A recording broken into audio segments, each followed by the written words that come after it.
শিমলা, মান্ডি, যোশীমঠ, ওয়েনাড, উত্তরাখণ্ড কোনো খণ্ডচিত্র নয়, একের পর এক বিপর্যয়। আর তাতেই ক্রমশ বাড়ছে মানুষের ভয়। অভিক, যে ছবি তুমি বললে যোশীমঠ থেকে শুরু করে ওয়েনাড, সর্বত্রই কিন্তু আজ মানুষ প্রকৃতির রোষানলে রয়েছে এবং আজ প্রকৃতির রোষে গডস ওন কান্ট্রি।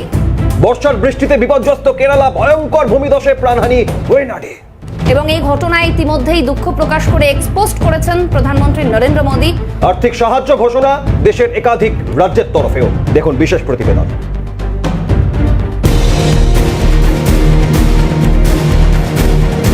সপ্তাহের দ্বিতীয় কাজের দিনের শুরুতেই হাহাকার আর্তনাদ কেরলের ওয়েনাডে। বিপর্যয়ের একদিন পেরোলেও বর্ষার বৃষ্টিতে দিন যত গড়াবে পাল্লা দিয়ে বাড়বে মৃতদেহ, বলছে বিপর্যয় মোকাবিলা দপ্তর। ইতিমধ্যে কেরলের মুখ্যমন্ত্রী পিনারাই বিজয়নের সঙ্গে কথা বলেছেন প্রধানমন্ত্রী নরেন্দ্র মোদী। এক্সপোস্টে পাশে থাকার বার্তা ওয়েনাডের একদা সাংসদ রাহুল গান্ধীরও। আর্থিক সাহায্য ঘোষণা তামিলনাড়ু সহ একাধিক রাজ্যের। বৃষ্টি মাথায় রেখে উদ্ধার কাজে হাত জাতীয় বিপর্যয় মোকাবিলা বাহিনী, সেনাবাহিনী এবং কেরলের বিপর্যয় মোকাবিলা দপ্তরের কর্মীদের। প্রতিকূলতাকে সঙ্গী করেই চলছে উদ্ধার কাজ, এমনটাই সরকারি সূত্রে খবর। কেরলের মুখ্যমন্ত্রী পিনারাই বিজয়ন বুধবার বলেছেন, ওয়েনাডে উদ্ধার অভিযান পুরোদমে চলছে। আমাদের রাজ্য এমন বেদনাদায়ক দৃশ্য আগে কখনো দেখেনি। কেরলের ওয়েনাডের এই বিপর্যয় হার মানবে 2018-র বন্যাকে, বলছেন বিশেষজ্ঞরা। তালতাল মাটি আর পাথরের স্তূপের নিচে শুধুই নিথর দেহ, বলছেন স্থানীয়রা। এই বিপর্যয়ে আহতদের মধ্যে 75 জনকে জেলার একাধিক হাসপাতালে ভর্তি করা হয়েছে। উদ্ধার অন্তত 1,500, বলছে সরকারি একটি সূত্র। 67টি পরিবারের সদস্যকে নিরাপদে সরিয়েছে প্রশাসন। বৃষ্টি চলবে জানিয়েছে আবহাওয়া দপ্তর। ফলে আরো ক্ষয়ক্ষতির আশঙ্কায় দিন গুজরান ভগবানের আপন দেশে। ক্যালকাটা নিউজ। আজ জিরো আওয়ারে আমরা বোঝার চেষ্টা করব শুধুমাত্র ওয়েনাডে তা নয়, দেশের বিভিন্ন প্রান্তে একের পর এক প্রাকৃতিক বিপর্যয়। অন্যদিকে ওয়েনাডে ভূমিধসে মৃত্যু মিছিল, ভূমিধসে মৃতের সংখ্যা বেড়ে 173। এবং এর পাশাপাশি দুর্যোগ বিধ্বস্ত ওয়েনাডে আহত হয়েছে শতাধিক। কাদামাটি সরিয়ে চলছে উদ্ধার কাজ। উদ্ধার কাজে সেনা, কপ্টার, এনডিআরএফ, এসডিআরএফ। ধসের নিচে এখনো অনেকের আটকে থাকার আশঙ্কা। এবং এই বিপর্যয় নিশ্চিহ্ন হয়েছে রাস্তাঘাট, বিচ্ছিন্ন হয়েছে যোগাযোগ ব্যবস্থা। দুপুরে ওয়েনাডে আজ যাওয়ার কথা রাহুল গান্ধী এবং প্রিয়াঙ্কা গান্ধী। যে ভয়ঙ্কর বিপর্যয় কেরলে, ভগবানের আপন দেশে একই শেষমেশ, একই হলো এক নিমেষে। তার কারণ এই ভূমিধসের জেরে মানুষের প্রাণ যাচ্ছে, আতঙ্ক, উদ্বেগ, উৎকণ্ঠা বাড়ছে এবং কতজন এখনো ধসের নিচে চাপা পড়ে আছেন তা নিশ্চিতভাবে বলা যাচ্ছে না। আশঙ্কা বাড়ছে, এই সংখ্যা, মৃতের সংখ্যা হু হু করে বাড়তে পারে।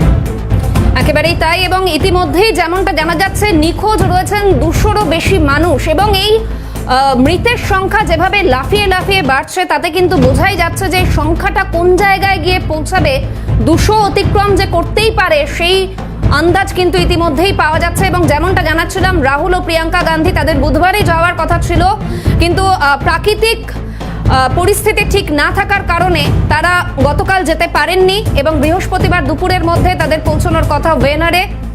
তবে প্রশ্ন উঠছে, প্রকৃতির এই রোষ দায় কার? মানুষের চোখের জল মিশেছে লাগাতার বৃষ্টির জলে। এর পরিপ্রেক্ষিতে এই পরিস্থিতি মোকাবিলায় কি কি পদক্ষেপ হচ্ছে, মেজর জেনারেলের তরফ থেকে সেনার কি বক্তব্য দেখুন। We have been here in support of the Kerala government and the people of Wayanad since 30th morning. So far we have recovered almost 100 plus bodies. Overall the body count is much more. In addition, we have helped rescue a number of people from the trapped areas. We have also inducted almost 500 soldiers into this. This is in addition to the Air Force, Navy and other components of the forces that are here. We, as of now, are on the third day of the operation which we have launched. Almost all people who are trapped and needed rescue have been rescued. Now we need to get into the houses and see if there are any people who are trapped inside the houses whom we cannot find. For that we need heavy equipment. Our bridge is nearing completion at 10 o'clock today, and once the bridge comes up, it will be a major change. We will be able to induct all equipment into the site. Shahana, শুধু কি কেরলের ওয়েনাড, হিমাচলের মান্ডি, শিমলায় মেঘভাঙা বিপর্যয়, মেঘভাঙা বৃষ্টিতে নিখোঁজ এখনো পর্যন্ত 19 জন। এবং মান্ডিতে 7 জনের মৃত্যুর আশঙ্কা ইতিমধ্যেই করা হচ্ছে। তল্লাশি অভিযান, উদ্ধার অভিযান শুরু করা হয়েছে এসডিআরএফ এর তরফে। মেঘভাঙা বৃষ্টিতে তলিয়ে গিয়েছে বাড়ি ঘর, বিপর্যয় ক্রমশ হাতছানি দিচ্ছে একের পর এক এলাকায়। একেবারে যেই ছবি আমরা দেখাচ্ছি এই মুহূর্তে অবশ্যই ভয়াবহ চিত্র বলা যেতেই পারে, কারণ এখানে যে পরিস্থিতি তৈরি হয়েছে এবং যেই খবর জানা যাচ্ছে ইতিমধ্যেই তলিয়ে গিয়েছে বহু বাড়িঘর। মৃত্যুর আশঙ্কা করা হচ্ছে 7 জনের, কিন্তু সেখানেও যে সংখ্যা বেড়ে যেতেই পারে, কারণ 19 জন নিখোঁজ রয়েছেন। সব মিলিয়ে এই যেমনটা তুমি বলছিলে শুরুতেই অভিক, যে এই চিত্র শুধুমাত্র এনার মান্ডি, সিমলা এই সমস্ত জায়গার না, দেশের বিভিন্ন জায়গা থেকে কিন্তু আজ আমরা এই ছবি দেখতে পাচ্ছি। এবং আজ জিরো আওয়ারে আমরা বোঝার চেষ্টা করছি প্রকৃতির এই রোষ দায় কার। সবই কি প্রাকৃতিক বিপর্যয় নাকি ম্যান মেড ডিজাস্টার? বারংবার এই প্রশ্ন জোরালো হচ্ছে একের পর এক এই ঘটনায়। একেবারেই তাই, এবং বিভিন্ন জায়গায় দেশের বিভিন্ন প্রান্তে কার্যত আমরা একই ছবি দেখতে পাচ্ছি। নজর রাখবো এর পাশাপাশি আমরা উত্তরাখণ্ডের দিকে। ভারী বৃষ্টিতে বিপর্যস্ত অবস্থা উত্তরাখণ্ডের, লাগাতার বৃষ্টির জেরে ব্যাহত হয়েছে সেখানকার জনজীবন। এবং সাহানা, একই সঙ্গে যেমন কেরলের ওয়েনাড, হিমাচল প্রদেশ দেখালাম, উত্তরাখণ্ডের কেদারনাথে মেঘ ফেটে মেঘ ভাঙা বৃষ্টিতে বিপর্যস্ত ক্ষতিগ্রস্ত কেদারনাথের একাধিক রাস্তা। একেবারেই, এবং ভীমবালি, গৌরীকুণ্ড এবং সোনপ্রয়াগে ক্রমশ বৃদ্ধি নদীর জলস্তর। প্রাকৃতিক বিপর্যয়ের জেরে আটকে শতাধিক পুণ্যার্থী, এবং এই পুণ্যার্থীদের নিরাপদ স্থানে নিয়ে যেতে তৎপরতা লক্ষ্য করা যাচ্ছে প্রশাসনের তরফে। ইতিমধ্যে 200 তীর্থযাত্রীকে নিরাপদ স্থানে সরানো হয়েছে স্থানীয় প্রশাসন সূত্রে খবর। কিন্তু এই খবর ক্রমশ বাড়াচ্ছে উদ্বেগ উৎকণ্ঠা, তার কারণ শয়ে শয়ে মানুষ, হাজার হাজার মানুষ, বৃষ্টির জল বাঁধ ভাঙা, আর তার সঙ্গে মানুষের বাঁধ ভাঙা কান্নার জল আজ মিশে গিয়েছে উত্তরাখণ্ড থেকে হিমাচল, কেরল থেকে হিমাচল। একেবারেই তাই, তবে প্রশ্ন কিন্তু উঠছে আজকে যেই তুমি যেমনটা বলছো যে বৃষ্টির জলের সঙ্গে মানুষের চোখের জল মিশে গেছে, সে ঘটনা অবশ্যই সত্যি, কিন্তু কোনো একটা জায়গায় গিয়ে শুধুই কি ফ্র্যাজাইল ইকোসিস্টেম, কারণ মানুষের কি কোনোই দোষ নেই এর পেছনে, সেই তথ্যও কিন্তু আমাদের দেখতে হবে, খুঁজতে হবে। তার কারণ উন্নয়নের কথা বলে বিভিন্ন জায়গায় বারংবার যে প্রকৃতির সঙ্গে ছেলে খেলা, উদাসীনতা দেখানো হয়েছে, তার পরিপ্রেক্ষিতেই একদিকে ক্রমশ বরফ গলছে আর সমুদ্রের জলস্তর বাড়ছে, এবং তার প্রেক্ষিতেই কোথাও তীব্র দাবদাহ, যা এবারেই দিল্লিতে 52 ডিগ্রিতে ছুঁয়েছিল, আবার কোথাও লাগাতার বৃষ্টি। বর্ষার আগেই প্রাক বৃষ্টিতে সিকিম থেকে উত্তরবঙ্গ বিভিন্ন জায়গায় বিপর্যয় দেখেছিলাম আমরা, সাহানা। একেবারেই তাই, কোথাও খরাতে সমস্যা তৈরি হচ্ছে, এবং আমাদের দেশে জনসংখ্যা যেহেতু অনেকটাই বেশি, সেক্ষেত্রে কিন্তু এই ধরনের ঘটনায় প্রাণহানিও অনেকটা বেশি হয়, তেমনটা আমরা বলতেই পারি। এবং বিভিন্ন ক্ষেত্রে একটাই প্রশ্ন উঠছে, এই যে প্রকৃতির সঙ্গে আমাদের একটা কম্পিটিশন, সেখানে গিয়ে কোনো একটা জায়গায় আমরা যে ক্ষুদ্রাতি ক্ষুদ্র নগণ্য একটা প্রাণী, সেটা কিন্তু বারবার প্রমাণ হচ্ছে প্রকৃতির এই রোষানলে। বিশ্বের বৃহত্তম জনসংখ্যায় ভারত, কিন্তু সেই ভারতে আজ দিকে দিকে কান্নার রোল। তার কারণ বৃহত্তম বিপর্যয় দেখা দিচ্ছে দেশের বিভিন্ন প্রান্তে, উত্তরাখণ্ড, হিমাচল, কেরল থেকে শুরু করে সিকিম, আর এই বাংলার উত্তরবঙ্গেও এই প্রাকৃতিক বিপর্যয়ের জেরে এবছরই একের পর এক ভয়ঙ্কর খবর। একেবারেই তাই, এবং উত্তরাখণ্ডের মুখ্যমন্ত্রী পুষ্কর সিং ধামি তিনি কি বলছেন এই মুহূর্তে দাঁড়িয়ে, শুনবো। दो पुल वहाँ पर, एक बैली ब्रिज और एक छोटा लकड़ी का पुल, दोनों वाश आउट हुए हैं। दोनों कल रात की जो बरसात है उसमें पूरी तरह से वहाँ पर संपर्क नहीं हो पा रहा, लेकिन जो यात्री वहाँ पर थे उन यात्रियों को सुरक्षित निकाला जा रहा है। चारधाम यात्री भी हमारे सभी सुरक्षित रहें, उसके लिए भी लगातार सभी अधिकारी हमारे अलर्ट मोड में हैं। मौसम विभाग की जिस प्रकार की सूचना आ रही है उसके अनुरूप आगे भी उसको प्रसारित किया जा रहा है, लोगों तक पहुंचाया जा रहा है, क्योंकि उनकी सुरक्षा भी हमारे लिए बहुत ज़रूरी है। सभी अधिकारियों से कहा है कि किसी भी प्रकार से हमारे जितने भी आपदा प्रभावित लोग हैं उनको हर संभव जो भी सहायता है वो सहायता पहुंचाई जाए। पुल और जो रास्ते अभी डिस्कनेक्ट हो गए हैं, हम सबसे पहले कोशिश कर रहे हैं कि उन रास्तों को बनाया जाए, और जो श्रद्धालु हैं, भक्तगण हैं, उनको परेशानी न हो, उसी पर काम चल रहा है। শহনা, আজকের এই প্রাকৃতিক বিপর্যয় এখন আর কোনো বিক্ষিপ্ত ঘটনায় সীমাবদ্ধ নেই, একের পর এক ঘটনা, এবং পর একের পর এক রাজ্য যেভাবে বিপর্যয়ের কবলে পড়ছে, প্রশ্ন উঠছে জোরালো, এই দায় কার? প্রকৃতির রোষ, আর এর পেছনে দোষ কার?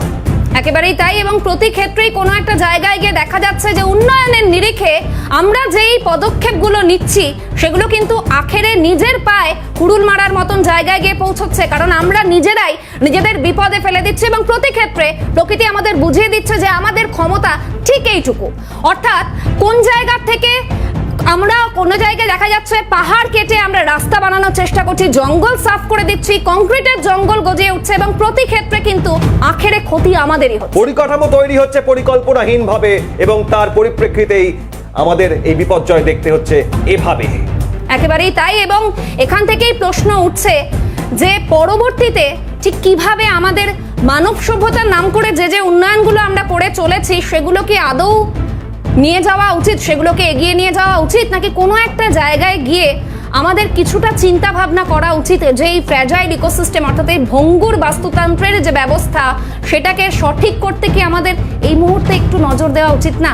এই প্রশ্নগুলো যখন জোরালো হচ্ছে তখন এই মুহূর্তে আমাদের সঙ্গে ডক্টর নৈরিতা বন্দ্যোপাধ্যায় আবহাওয়াবিদ আমাদের সঙ্গে রয়েছেন। আবহাওয়াবিদ, আপনাকে এটাই জানতে চাইবো নৈরাতে যে একের পর এক বিপর্যয়, বিক্ষিপ্ত ঘটনা নয়, এখন ধারাবাহিকতা যেভাবে পর এই বিপর্যয়ে হাজার হাজার মানুষের প্রাণ যাচ্ছে আর প্রকৃতির এই রোশানলে বিস্তীর্ণ এলাকা পড়ছে, এর পেছনে মূল কারণগুলো কি বলে মনে হচ্ছে? যোগাযোগ বিচ্ছিন্ন হয়েছে, আপনাদের আরো একবার জানাই উত্তরাখণ্ড, হিমাচল, কেরল থেকে শুরু করে সিকিম এবং বারংবার একের পর এক বিপর্যয়, যে বিপর্যয় প্রশ্ন তুলছে এই প্রাকৃতিক রোষ আসলে কার দোষ? শাহানা। একেবারেই তাই, এবং প্রতি ক্ষেত্রে অবশ্যই আমরা জিরো আওয়ারে এই উত্তরগুলো খুঁজে নেওয়ারই, এই প্রশ্নগুলোর উত্তর খুঁজে নেওয়ারই চেষ্টা করছি, কারণ কোনো একটা জায়গায় গিয়ে তো থামতে হবে। প্রত্যেক বছর যায় এবং প্রত্যেক বছরই ঠিক এই সময়টা দিয়ে উত্তর থেকে দক্ষিণ ভারত বিভিন্ন জায়গা থেকে কিন্তু বারংবার কোথাও ভূমিধসে প্রাণহানি, কোথাও বিপর্যস্ত পরিস্থিতি বৃষ্টির জেরে, এবং এই খবরগুলো কিন্তু একেবারে সংবাদের শিরোনামে উঠে আসে। এবং ভগবানের আসল আপন দেশ এভাবেই বিপর্যয় হবে কি শেষ? কেরলের ঘটনায় এমন প্রশ্ন জোরালো হচ্ছে। এই মুহূর্তে আমাদের সঙ্গে ডক্টর নৈরিতা বন্দ্যোপাধ্যায় আবহাওয়াবিদ রয়েছেন। নৈরিতা দিদি, স্বাগত আপনাকে। এটাই জানতে চাওয়ার যে এই একের পর এক ঘটনা উত্তরাখণ্ড, হিমাচল থেকে শুরু করে কেরল, এই প্রাকৃতিক বিপর্যয়ের ধারাবাহিকতা, এর পেছনে আসল কারণ কি বলে মনে হচ্ছে আপনার? দেখুন, আমরা এবারে যেটা অবজার্ভ করছি যে একটা খুব ডিপ ক্লাউড সিস্টেম ডেভেলপ করছে মানে সাউথ ইস্ট আরাবিয়ান সিতে, এবং সেটা কিন্তু আমাদের এইবারে অন্যান্য বারের তুলনায় অনেক বেশি ডেন্স, এবং যার জন্য কিন্তু এই যে ক্লাউড সিস্টেমটার জন্যই আমরা দেখতে পাচ্ছি যে অনেক বেশি উষ্ণ হয়ে যাচ্ছে, যার জন্য একটা অ্যাটমসফিয়ারিক ইনস্টেবিলিটি কাজ করছে কেরালাতে, যে জন্য এত বড় একটা ডিজাস্টার হলো। এবং এই ক্লাইমেট চেঞ্জের সঙ্গে সঙ্গে আমরা দেখি যে যে জায়গাগুলোতে বেশি বৃষ্টিপাত হয়, যেমন রেন বেয়ারিং বেল্ট বলি আমরা এই কেরালাতে, এখানে কিন্তু এই যে ডিপ ক্লাউড সিস্টেম গুলো অনেকটা মানে দক্ষিণের দিকেও কিন্তু এক্সটেন্ড করছে, যার জন্য এত বেশি হেভি রেনফল এবার হয়েছে কেরালাতে। একেবারে এই পরিস্থিতি মোকাবিলা কিভাবে সম্ভব? তার কারণ বর্ষার আগে প্রাক বৃষ্টিতেই আমরা দেখেছি সিকিম থেকে উত্তরবঙ্গ যেভাবে বিপর্যয়ের কবলে পড়েছিল, এবং এই ধরনের প্রাকৃতিক বিপর্যয়ের প্রবণতা ক্রমশ বাড়ছে। আবার অন্যদিকে গরমের সময় তীব্র দাবদাহ এই পর্যায়ে গেল, দিল্লিতে 52 ডিগ্রি পৌঁছলো তাপমাত্রা। কেন এই ধরনের এতটা পরিবর্তন আবহাওয়ার? দেখুন, আমরা বলছি যে যখন আমরা গ্লোবাল ওয়ার্মিং দেখবো, বিশ্ব উষ্ণায়নের জন্য যেটা হয় যে কিছু কিছু জায়গায় বেশি বৃষ্টিপাত হয়, আবার কিছু কিছু জায়গায় একেবারেই ড্রাই হয়ে যায়। এবার যে জায়গাগুলোতে সাধারণত বেশি বৃষ্টিপাতের জায়গা, সেখানে আমরা একটা ট্রেন্ড দেখতে পাচ্ছি যে সেখানে অনুপাতে বৃষ্টিপাত কম হচ্ছে, আর যে জায়গাগুলোতে বেশি মানে কম বৃষ্টিপাত হতো সেখানে কিন্তু আমাদের প্ল্যানিং এর অভাব, যার জন্য আমরা কিন্তু সেই যে অতিরিক্ত বৃষ্টিপাত হলে কি করব সেটার কিন্তু আগের থেকে কোনো প্ল্যানিং নেই। সেই জন্য আমাদের যেটা করতে হবে এখন ডিজাস্টার ম্যানেজমেন্টে স্পেশালি, যে জায়গাগুলো আমরা আগে কখনো আইডেন্টিফাই করিনি হ্যাজার্ড প্রোন জোন বলে, সেই জায়গাগুলোতেও কিন্তু এখন আগে থেকে যে কোনো বৃষ্টিপাতের আগে বা কোনো মনসুন অ্যারাইভ করার আগেই কিন্তু আমাদের একটা পুরো ম্যানেজমেন্ট প্ল্যান রেডি রাখতে হবে। কিন্তু এই বিশ্বের বৃহত্তম জনসংখ্যার দেশ ভারত, সেই সমস্ত জায়গায় তো ইতিমধ্যেই ঘন জনবসতি হয়ে গিয়েছে। সেখানে কি কিভাবে সম্ভব তাদেরকে পুনর্বাসন দেওয়া, তাদেরকে সেখান থেকে সরিয়ে আনা? অনেক কঠিন হয়ে গিয়েছে না কাজটা? হ্যাঁ, আমরা যেটা ফোকাস করছি মেইনলি যে আমরা প্রত্যেকবার যেটা করি যে বিপর্যয় হওয়ার পরে কিন্তু আমরা পুনর্বাসনের কথা ভাবি, কিন্তু আমাদের যেটা করণীয় সেটা হচ্ছে ক্রাইসিস হওয়ার আগে কিন্তু আমাদের প্রি ম্যানেজমেন্টটা কি করতে হবে, যেটাকে আমরা বলি রিস্ক ম্যানেজমেন্ট। প্রস্তুতি থাকলে কিন্তু খুব বড় মানে এত বড় বিপর্যয় হয় না, সেটাকে কিছুটা রোখা যায়, এবং সেখানে আগে থেকে ওয়ার্নিং বা ফোরকাস্ট যদি ভালো থাকে এবং মানে ম্যানেজমেন্ট প্ল্যান যদি ভালো থাকে, তাহলে কিন্তু বড় রকমের দুর্ঘটনা অ্যাভয়েড করা যায়। একেবারে আরেকটা প্রশ্ন আমি অভিকের প্রশ্নের সূত্র ধরেই ধরবো, যেমন জনসংখ্যার প্রচুর আমাদের দেশের, এর পাশাপাশি কিন্তু বহু দুর্গম এলাকাও রয়েছে যেখানে ত্রাণ পৌঁছানো বা যেখান থেকে মানুষকে সরিয়ে আনা কিছুটা ক্ষেত্রে সমস্যাজনক। সেক্ষেত্রে কি পদক্ষেপ নেওয়া যেতে পারে? আমরা এগুলোকে যেটা করি, আগে থেকে জোন তৈরি করে নিই, যেখানে আমরা কিন্তু আইডেন্টিফাই করতে পারি যে কোন কোন জনবসতিপূর্ণ জায়গাগুলোতে এই ধরনের মানে যে হ্যাজার্ড বা আমরা দেখতে পারি যে বিপর্যয় হতে পারে, সেগুলো কিন্তু আগে থেকে চিহ্নিত করা যায়। তো যদি আমরা আগে থেকে চিহ্নিত করতে পারি, সেই পকেট গুলোকে যদি আইডেন্টিফাই করে রাখা যায়, তাহলে কিন্তু প্ল্যানিং করলে সেই জনবসতিপূর্ণ মানুষদেরকে অন্য কোথাও পুনর্বাসন অনেক আগেই কিন্তু রিহ্যাবিলিটেশন আমরা যেটাকে বলি যে করে রাখা যেতে পারে। সেইখানে কিন্তু দাঁড়িয়ে মানে আমরা যেটা যদি বলি যে ফ্লাড যেখানে হয়, ধরুন আমি নদীর যে উত্তর দিক সেখানে কিন্তু একটা বাফার জোন থাকে, সেই বাফার জোনে যদি মানুষ থাকতে থাকে তাহলে কিন্তু সেখানে অবশ্যম্ভাবী বন্যা হবেই। সুতরাং আমাদের কিন্তু সেই বাফার জোন আইডেন্টিফাই করে আগে থেকেই ওইখানে যাতে কোনো সেটেলমেন্ট না থাকে, ওইখানে যাতে কোনো বাড়ি বা কোনো রকম নির্মাণ কাজ না হয়, সেটা আগে থেকে দেখে সেখানে যদি আমরা ব্যবস্থা নিই তাহলে কিন্তু এগুলো ঘটে না সাধারণত। একেবারে আইডেন্টিফাই করার প্রশ্নে আমার শেষ প্রশ্ন নৈরিতা দি, যদি আনুপাতিক হারে দেখি তাহলে প্রাকৃতিক বিপর্যয় কত শতাংশ আর ম্যানমেড ডিজাস্টার কত শতাংশ এই পরিস্থিতি হওয়ার পেছনে? দেখুন, আমরা বলি যে সবকিছুই কিন্তু হ্যাজার্ড, ডিজাস্টার বা বিপর্যয় কিন্তু তখনই হয় যখন আমরা ভালনারেবল হয়ে যাই, আমরা সেটাকে কিন্তু ওভারকাম করতে পারি না হ্যাজার্ডটা। যার জন্য আমরা বলি যে প্রাকৃতিক যে দুর্যোগ কিন্তু হবেই, কিন্তু বিপর্যয় তখনই হবে যখন আমাদের প্ল্যানিং এর অভাব থাকবে, আমরা ঠিকভাবে প্রস্তুতি নিতে পারবো না এবং আমাদের কোথাও একটা খামতি থাকবে প্রপার ম্যানেজমেন্টের। যার জন্য বারবার করে আমরা বলি যে যে কোনো ক্ষেত্রে রিস্কটাকে ম্যানেজ করা, ক্রাইসিসটাকে ম্যানেজ করা নয়। সেই জন্য রিস্ক ম্যানেজমেন্টে যদি আমরা জোর দিই তাহলে কিন্তু দুর্যোগই থাকবে, সেটা কিন্তু বিপর্যয় ঘটবে না। অনেক ধন্যবাদ নৈরিতা বন্দ্যোপাধ্যায়, আবহাওয়াবিদ ডক্টর নৈরিতা বন্দ্যোপাধ্যায় আমাদের সঙ্গে ছিলেন। শাহানা, এই পরিস্থিতি শুধু কি উত্তরাখণ্ড, হিমাচল বা কেরলে সীমাবদ্ধ তা নয়, আরো অনেক পরিস্থিতি যা রীতিমতো ভাবাচ্ছে গোটা দেশকে, ভাবাচ্ছে দেশের প্রত্যেকটা মানুষকে। 150 কোটির দোরগোড়ায় আমার দেশ, আপনার দেশ, কিন্তু সেই দেশে একের পর এক ঘটনা। কি হবে শেষমেশ প্রশ্ন উঠছে শাহানা। একেবারেই তাই, এবং এর পাশাপাশি যেমনটা তুমি বললে অভিক, যে 150 কোটির কাছাকাছি পৌঁছে গেছে আমাদের দেশের জনসংখ্যা, এবং সেখান থেকে দাঁড়িয়েই যখন এই প্রাকৃতিক বিপর্যয়গুলো আছড়ে পড়ে সেক্ষেত্রে কিন্তু মৃত্যুর সংখ্যাও অনেক বেড়ে যায়। এবং ভারত যেমন একদিকে জনবহুল দেশ, তারই সঙ্গে বিশ্বের দ্বিতীয় প্রাকৃতিক বিপর্যয় প্রবণ দেশ, কারণ মানুষ নিজের স্বার্থে প্রাকৃতিক ভারসাম্য নষ্ট করছে। আর এরই ফল ভুগতে হচ্ছে অসম, ওয়েনাড, সিকিম, উত্তরাখণ্ড, হিমাচলের মতন জায়গায়। দেখুন বিশেষ প্রতিবেদন।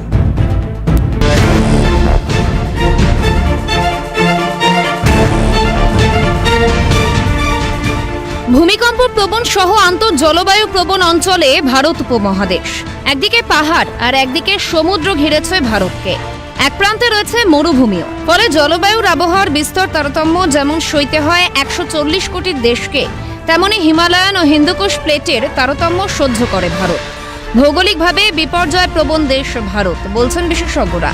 তাই অতি বর্ষা থেকে বন্যা, খরা থেকে দাবদাহ, সব পর্বই ভারতের সঙ্গে অঙ্গাঙ্গিভাবে জড়িয়েছে। যেহেতু দেশের জনঘনত্ব বেশি, তাই বিপর্যয়ে প্রাণহানির সংখ্যাও বেশি। ফলে 2015-2020 মধ্যে ব্যাপক হারে বেড়েছে প্রাকৃতিক বিপর্যয়ে প্রাণহানির সংখ্যা, বলছে একটি সমীক্ষা। ক্ষয়ক্ষতির পরিমাণ গত 2 দশকে বেড়েছে প্রায় $80 বিলিয়ন, বলছে সেই সমীক্ষা। বিশেষজ্ঞরা বলছেন প্রাকৃতিক এই কারণ ছাড়াও ভারতে গত 3 বছরে ম্যানমেড বিপর্যয়ের সংখ্যাও বেড়েছে। ফলে এক ক্যালেন্ডার ইয়ারে ভূমিকম্প, ধস ও বন্যা, খরা, দাবদাহ দেখছে ভারত উপমহাদেশ। গত গরমে 52 ডিগ্রি পর্যন্ত উঠেছে পারদ। সেভাবেই প্রাক বর্ষার বৃষ্টিতে ভেসেছে অসম, সিকিম, উত্তরবঙ্গের মতো পাহাড়ি এলাকা। বর্ষার বৃষ্টিতে বিপর্যস্ত উত্তরাখণ্ড, হিমাচল, কেরলের মতো এলাকা। বিশেষজ্ঞরা বলছেন পাহাড় জঙ্গল কেটে নগরায়ন, সড়ক বিস্তার, আবাসন নির্মাণে জলবায়ুর ব্যাপক তারতম্য দেখা যাচ্ছে। বলছে হিমবাহ, বাড়ছে সমুদ্রের জলস্তর, কোথাও তৈরি হচ্ছে জলীয় বাষ্প, কোথাও আবার দাবদাহ। আর তাতেই যেমন প্রবল গরমে পড়ছে দিল্লির মতো এলাকা, আর বর্ষায় ধসে যাচ্ছে কেরলের ওয়েনার। ক্যালকাটা নিউজ।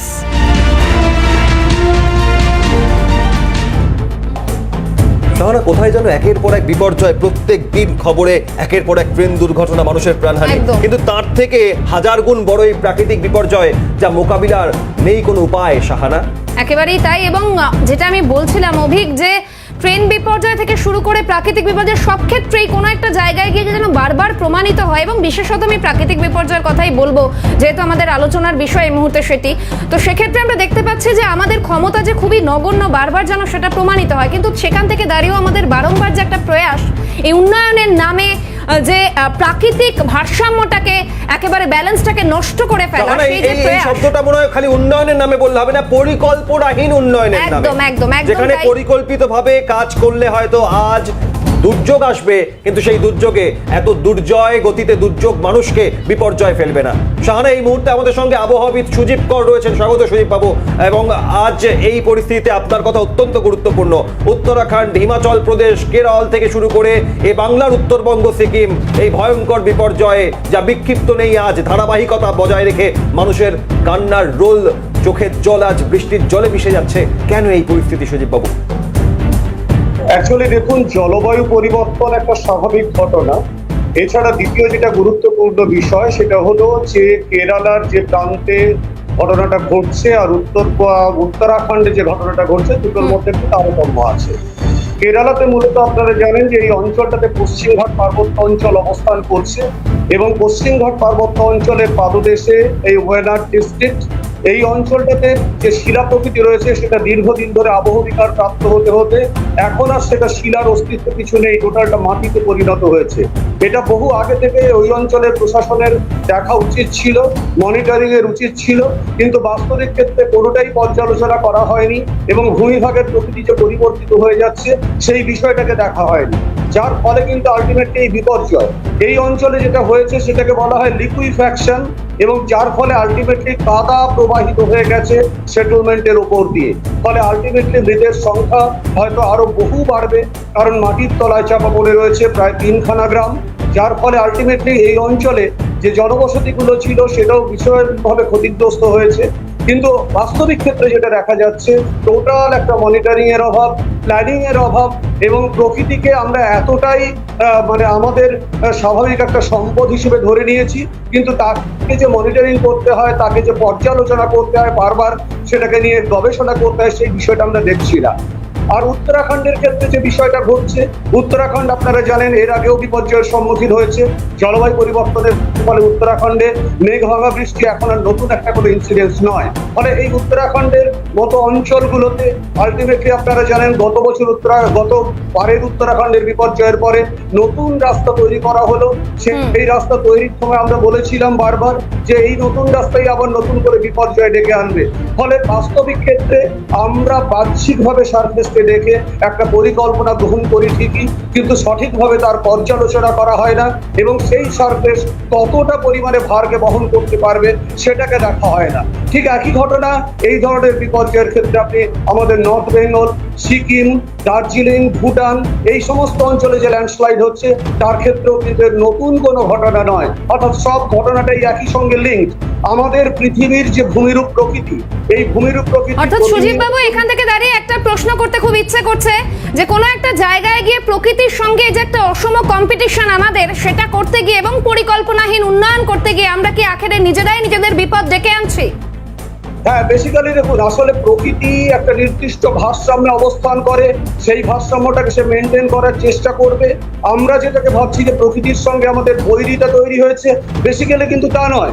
প্রকৃতি নিজের ভারসাম্যটাতে ফিরে আসতে চাইছে, আর আমরা মানুষেরা প্রতি মুহূর্তে প্রকৃতিকে আক্রমণ করছি, আক্রান্ত করছি, প্রকৃতিকে ক্ষতিগ্রস্ত করছি, যার ফলে আলটিমেটলি কিন্তু এই মুহূর্তে প্রকৃতি সম্পূর্ণভাবে তার ভারসাম্য হারিয়ে এদিক ওদিক বিচ্ছিন্নভাবে সে বিভিন্ন ধরনের ঘটনাকে ঘটাবার চেষ্টা করছে, যাতে সে তার ভারসাম্যে ফিরে আসতে পারে। আমরা মানুষেরা দীর্ঘদিন ধরে আমাদের অত্যাচারকে পৃথিবী বহন করেছে। এবারে পৃথিবী যদি ভারসাম্যে ফিরে আসতে না পারে, তাহলে সেটা ভয়ঙ্কর বিপর্যয় ঘটতে পারে। এখান থেকে সুজিত বাবু যেমন উত্তরাখণ্ডে বা সিকিমের উদাহরণ দিলেন, উত্তরবঙ্গের উদাহরণ দিলেন, যে ভার বহন ক্ষমতা কতটা তা না বুঝেই রাস্তা তৈরি হচ্ছে, ধস নামছে নতুন করে, বিপর্যয় আসছে, কিন্তু কেরলে ভগবানের আপন দেশে এই ভয়ঙ্কর ভূমিধস, যা কেরলের মুখ্যমন্ত্রী পিনারাই বিজয়ন বলছেন যে অতীতে এমন দুর্বিষহ দিন দেখতে হয়নি আমাদের, এর মূল কারণ কি? বেসিক্যালি দেখুন, আলটিমেটলি আমরা যতই বলি না কেন যে অতীতে আমরা দেখিনি, আসলে এরকম ঘটনা আমাদেরকে উত্তরোত্তর দেখতে হবে, কারণ জলবায়ু পরিবর্তনের এই প্রভাব কিন্তু আমরা আগে দেখিনি, এখন দেখছি। ফলে বেসিক্যালি যে অঞ্চলের ভূমিভাগ, সেই অঞ্চলের ভূমিভাগ তার নিজের মতো বৈশিষ্ট্যে নিজের চরিত্রকে বদল করে চলেছে। আমরা যদি এত নিশ্চিন্তে ঘুমোতে থাকি, আমরা নির্বিচারে অত্যাচার করব অথচ নিশ্চিন্তে ঘুমোবো, এটা কখনো প্রকৃতি মেনে নেবে না। যে শিলা প্রকৃতি দিয়ে ভূমিভাগটা তৈরি হয়েছে, সেই শিলা প্রকৃতি আবহবিকার প্রাপ্ত হচ্ছে, সেই শিলা প্রকৃতির তলায় জল ঢুকে যাচ্ছে এবং প্রতি মুহূর্তে জল প্রবাহিত হতে হতে মাটির তলা ফাঁপা হয়ে যাচ্ছে। তার ফলে কিন্তু আলটিমেটলি আজকের এই বিপর্যয়। এটা যদি মনিটরিং করা হতো, যদি প্ল্যানিং করা হতো, তাহলে এই দিনটাকে দেখতে হতো না। সুতরাং আমরা যদি এখনো ঘুমোই, আমরা যদি এখনো নিশ্চিন্তে বসে থাকি, তাহলে কিন্তু ভবিষ্যতে আরো এমন এমন ঘটনা আমাদেরকে দেখতে হবে যেটা আমরা কোনোদিনও দেখিনি। কোনো অবকাশ নেই, ঘুম উড়েছে গোটা দেশের। এখান থেকে জানতে চাইবো, তীব্র দাবদাহে বিশ্ব উষ্ণায়নের জেরে যেমন দিল্লিতে 52 ডিগ্রি ছুঁয়েছিল তাপমাত্রা, আর বর্ষার শুরুতেই এই বড় বিপর্যয়, সব মিলিয়ে প্রকৃতির রোশানলে আখেরে আগামী দিনে আর কি কি দেখার আশঙ্কা তৈরি হচ্ছে সুজীব বাবু? হ্যাঁ, বেসিক্যালি দেখুন, আলটিমেটলি আমরা যে কন্ডিশনে এখন এসে পৌঁছেছি, আমরা দেখেছি যে কলকাতাতেও এবছর 43 ডিগ্রি সেলসিয়াস টেম্পারেচার, এবং সেটাও বহু ছিল। দিল্লিতে টেম্পারেচার 52 ডিগ্রি সেলসিয়াস, সেটাও বেশ কিছুদিন ছিল। এইটা কিন্তু ভারতের জলবায়ুতে আমরা এর আগে দেখিনি। সুতরাং এই জলবায়ু পরিবর্তন যদি ঘটতে থাকে, তাহলে জলচক্র অত্যন্ত সক্রিয় হয়ে যাবে। এই ভাঙন দেখে আজকে আমরা যেটা ওয়েনাড ডিস্ট্রিক্ট অথবা আমরা উত্তরাখণ্ডের ল্যান্ডস্লাইড দেখে যেখানে আমরা চোখে ভয় পাচ্ছি, আমাদের ভয় লাগছে, এই ধরনের বিপর্যয় কিন্তু ভাগীরথী হুগলি নদীর বোথ সাইডে ঘটতে চলেছে। মুর্শিদাবাদ, মালদা, হাওড়া, হুগলি, কলকাতা, এই সমস্ত অঞ্চলগুলোতেও কিন্তু নদীর পাড়ে বিস্তীর্ণ অঞ্চলে ভাঙন ঘটতে পারে এবং সেই ধরনের একটা অবস্থার মধ্যে রয়েছে। ঠিক একইভাবে ভাঙন ঘটার মতো অবস্থায় রয়েছে উত্তরবঙ্গের বিস্তীর্ণ প্রান্তরে। সুতরাং একদিকে জলবায়ু পরিবর্তিত হয়ে যাচ্ছে দ্রুত গতিতে, অন্যদিকে ভূপ্রকৃতিকে তার নেচারকে চেঞ্জ করতে হচ্ছে, মৃত্তিকা প্রকৃতিকে পরিবর্তিত করতে হচ্ছে। এই ঘটনাটা হচ্ছে পাল্লা দিয়ে পৃথিবীকে ভারসাম্যে ফিরিয়ে আনার একটা পদ্ধতি। এই যে তিনটে স্ফিয়ার, হাইড্রোস্ফিয়ার, অ্যাটমসফিয়ার এবং লিথোস্ফিয়ার, এরা প্রতি মুহূর্তে একই সঙ্গে সম্পর্কে আবদ্ধ। একেবারে সুজীব বাবু, এখান থেকে একটাই প্রশ্ন রয়েছে, সেটা হচ্ছে যে এই ধরনের ঘটনাগুলোকে ভবিষ্যতে এড়াতে আমরা কি কোনো উদ্যোগ নিতে পারি না? 100 বার, কারণ প্রত্যেক প্রাকৃতিক ঘটনার পেছনে একটা করে পদ্ধতি থাকে, যে পদ্ধতি অনুযায়ী যদি আমরা চলতে পারি, তাহলে আমরা সেখান থেকে অবশ্যই রক্ষা পেতে পারি, প্রথম কথা। দ্বিতীয় কথা হচ্ছে, প্রকৃতি কখনোই আমাদের শত্রু নয়, প্রকৃতি আমাদের পরম বন্ধু। প্রকৃতি আমাদেরকে পৃথিবীতে নিয়ে এসেছে, আমাদেরকে বাঁচিয়ে রেখেছে, আমাদেরকে প্রাণ দান করেছে, আলো দিয়েছে, জল দিয়েছে, বায়ু দিয়েছে। আমরা সেই প্রকৃতিকে যদি নির্বিচারে অত্যাচার না করে সঠিক পরিকল্পনা গ্রহণ করি, আমার মানব সভ্যতার উন্নয়নের ধারাকে যদি প্রকৃতির অভিমুখে চালনা করতে পারি, তাহলে কিন্তু আমার বহমানতাকেও প্রকৃতি মেনে নেবে। নতুবা কিন্তু আমার বহমানতার পথে সে বারবার আঘাত আনবে, এবং সেই আঘাতই এখন আমরা দেখতে পাচ্ছি আমাদের খোলা চোখে। একেবারে অনেক ধন্যবাদ আবহাওয়াবিদ সুজিত কর, তার মূল্যবান সময় আমাদের দিয়েছেন, বিস্তারিত জানালেন। এই আঘাতের পাল্টা প্রত্যাঘাত নয়, প্রকৃতি পরম বন্ধু, সেই বন্ধুকে কাছে টেনে নিতে হবে। তার কারণ পরিকল্পনাহীন উন্নয়ন নয়, এগিয়ে চলতে হবে পরিকল্পনা নিয়ে। তারপর এই উত্তরাখণ্ড থেকে শুরু করে হিমাচল বা কেরল থেকে এ বাংলার উত্তরবঙ্গ, সিকিম, এই দুর্যোগ মোকাবিলা আগামী দিনে কতটা সম্ভব হবে, নজর থাকবে সেদিকে। শাহানা।